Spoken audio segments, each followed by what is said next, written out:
Probably the biggest standout moment for me was the footage that came out of Kurdistan. Just the reenactment of the genocide just blew me away. Although the story is historical fiction, it is a tribute to the Halabja chemical attack in 1988. This is a very sensitive subject, very close to my heart unless you experience something like this. It is difficult to feel my passion, my drive, my will to tell the world about this genocide that most of the world ignore it. The whole thing's touched me, and I'm just really privileged that I've engaged in that culture and those people. How tough is it for being a producer? Listen, I take my hat off to anyone that's a producer. It's a very difficult job, holding things together. But having a good team around you and a good people to work with makes life a lot easier for us, you know. Working with Danny was absolutely awesome. What can I say? Guy's a brilliant writer. He's a very good actor.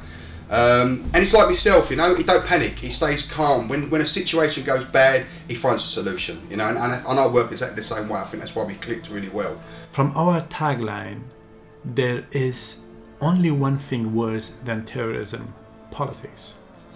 People from the Middle East haven't been treated fairly, and to many countries we are the enemy, when in fact we have also been victims.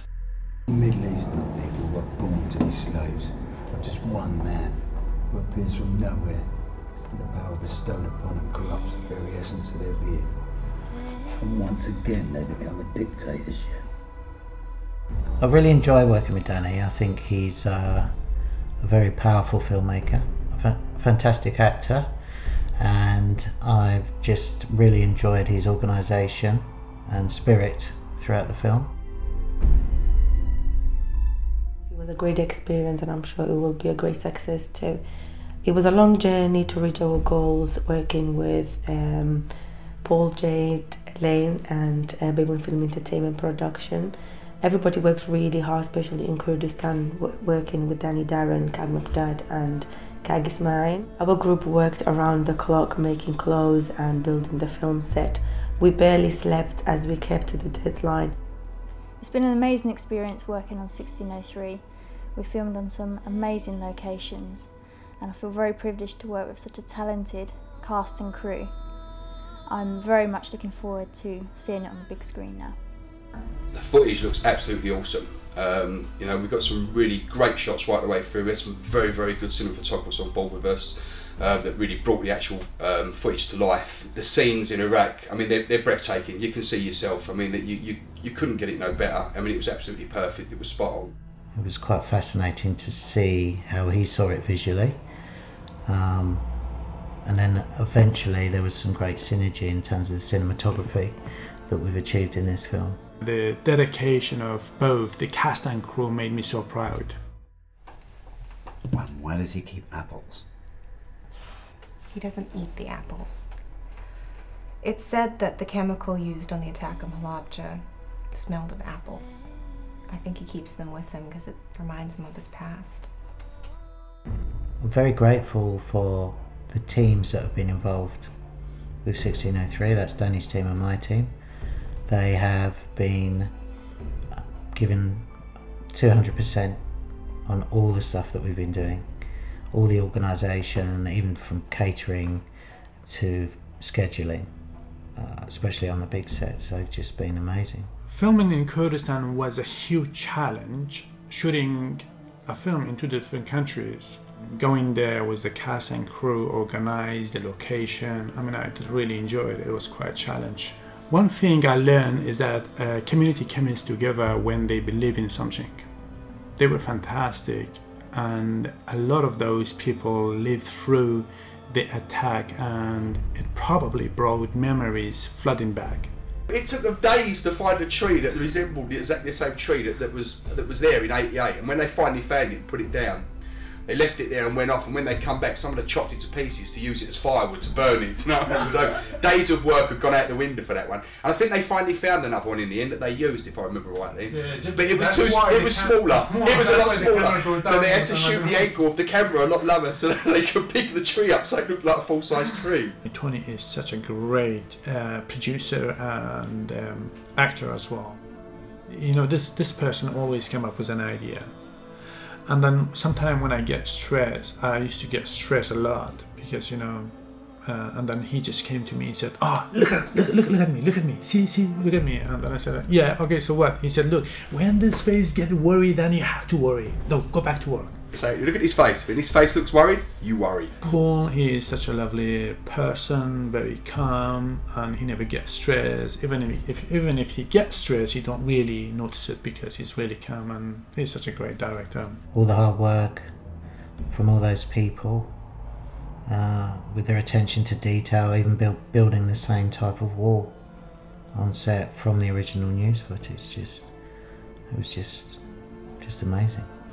You see, this is not the original picture, so we built this one. That's my brother. To get the baby's costume was really hard, so we just got something plain, and then I stayed whole night to make spots and make it really close to the original photo. You see here, see the step with the same layout. You see the holes here, and the door, the rust and everything. You see even the joint from the blocks is all the same. See, you couldn't top that. I mean, to go back to a place and recreate something that perfectly, you know, you can't top that. I don't think you could ever top something like that. You know, it was, you know, it's a £1 million, it's a multi-million-pound, you know, film, innit, when you look at it like that. You know, the people that do this, and the big companies that go out and set this stuff up and do it, and you know, this guy and these two small production companies have gone out and done it themselves. This film is this film's going to be an education, I think, for anyone that watches this film. You know, if you mention 16th of the 3rd 1988 and you mention sort of roughly about the attack and the bomb in their country, a lot of people register with it and they know, they've heard about it, but no one's really ever seen the devastation that took place there. And I think, you know, this film's not just about that. That is, you know, he's gifted in his writing, and he's wrote it in a certain way that he's turned it into a full movie. So it's got some other action, it's got a lot of other stuff going on, but that side of it that actually happened now, it's going to open people's eyes up. I think it's going to let people really see the devastation of what these people had to go through. Somebody wants to make money out there. For one single man, politics kills millions of people. Just because somebody wants them to stay in power. And it's strange.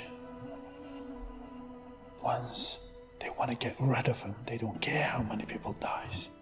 I think the world would be very interested to watch this film.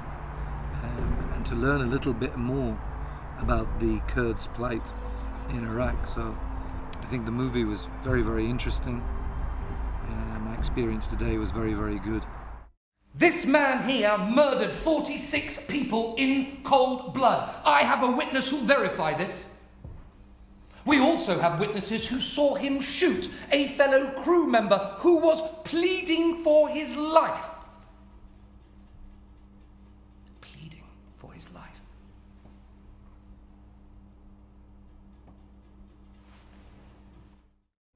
I think the world would want to see this film, and it would be popular. I think it's going to be a very popular movie and entertaining. I think the backdrops that we've achieved in this film are crazy. The courtroom, the warehouse, a lot of the buildings that we used and cars. I just think it's going to surprise a lot of people. It was enjoyable and proved that we could do anything we wanted, no matter how hard and close we were to the deadline.